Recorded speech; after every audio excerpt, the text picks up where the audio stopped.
चटकुटी है, चटकी है, यूज में आ रही हो, गलत। चटका हुआ बर्तन, गूथा हुआ आटा, कि चलो आटा बच गया, सवेरे बना लेंगे इसकी रोटी।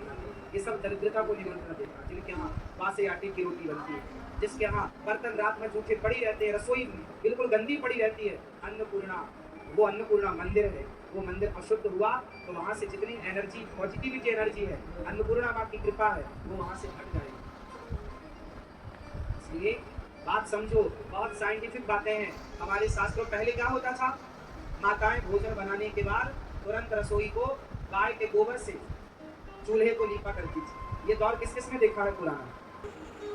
अहम भक्ति दीक्षाता इमौ में तनयो मतौ ज्ञान वैराग्य नामानौ कालयो दिन जरूर। महाराज ये मेरी बेटी भक्ति है, मेरा मैं भक्ति हूँ, ये मेरा बेटा ज्ञान, ये मेरा बेटा वैराग्य।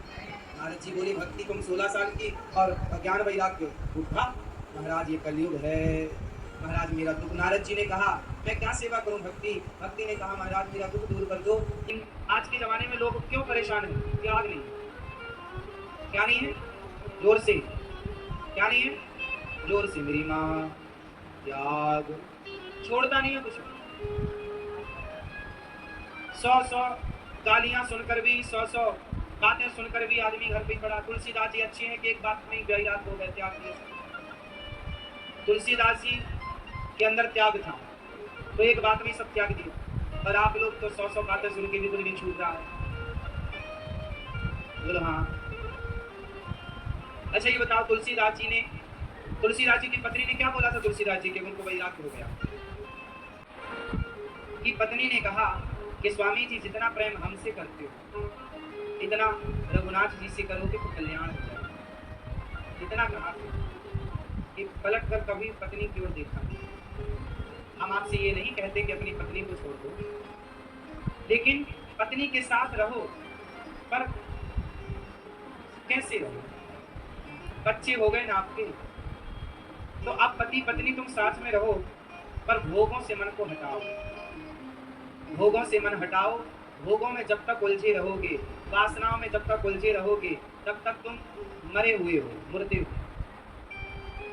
भोगों से अब बेटे हो तो गए, अब भोग तो लिया संसार का सुख, अब क्या चल रहा है? अब थोड़ा मन उनसे हटाओ और तुम सारी जिंदगी अभी और भोगोगे भी तो लाभ क्या होना है? क्या पा रहे हो तुम? पा कुछ नहीं रहे, खो रहे हो। अपनी एनर्जी खो रहे हो, अपना पावर खो रहे हो। पीड़ा होती है, जलन होती है, ऐसी भोगों को खुजली कहा गया है।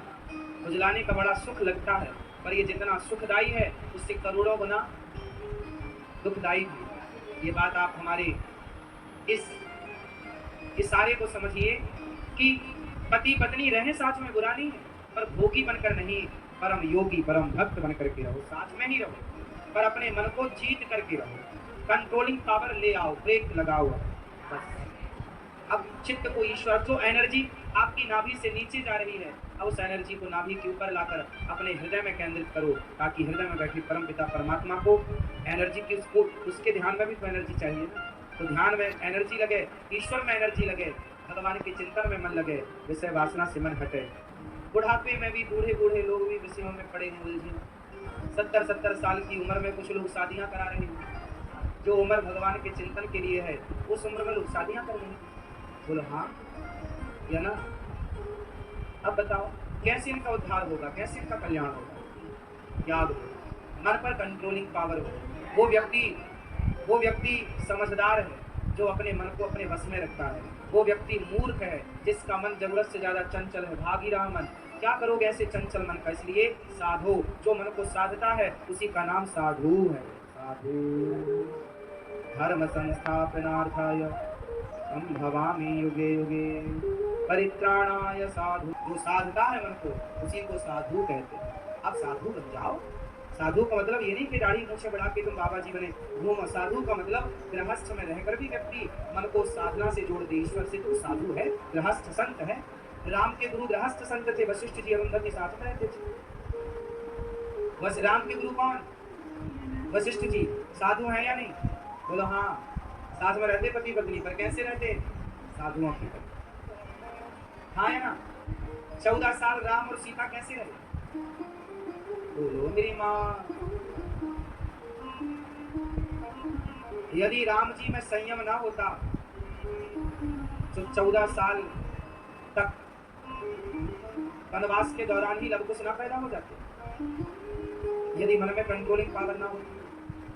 पर राम भगवान मैसेज दे रहे हैं, भगवान के चरणों से अपार शांति मिलेगी साहब। आप एक काम करो, आपने पकड़ रखा है संसार, यही मोह। अच्छा एक हाथ उठाओ अपना ऐसे, दूसरे हाथ को पकड़ो, दबाओ जोर से, कस के पकड़ो, मैया पकड़ो मेरी माँ, जोर लगाओ, जोर लगा के और जोर से दबाओ, थोड़ा कस के, अब छोड़ो। चलो बताओ, पकड़ने में सुख है या छोड़ने में? बोलो। यही तो कह रहे हैं कि विषयों को पकड़ने में नहीं, विषयों को छोड़ देने में सुख है। इच्छाओं को अब विषयों से निकाल कर अब इच्छाएं त्याग, संसार को आपने पकड़ रखा, जबकि पकड़ने में दुख है और छोड़ने में सुख है। इसलिए छोड़ोगे, करने से होगा। वो पापी मन बड़ा पाप कराता है आपसे। ये बात सही है कि गलत है? मन किस किस का पाप कराता है? सारे फसाद की जड़ कौन है? बोलो मेरी माँ, सही है ना? पराई स्त्री में कौन ले जाता है? पराई पुरुष में कौन ले जाता है? मन। इसलिए समझदार लोग क्या करते हैं? मन को प्रभु से जोड़ते हैं। ओ पापी मन कर ले भजन।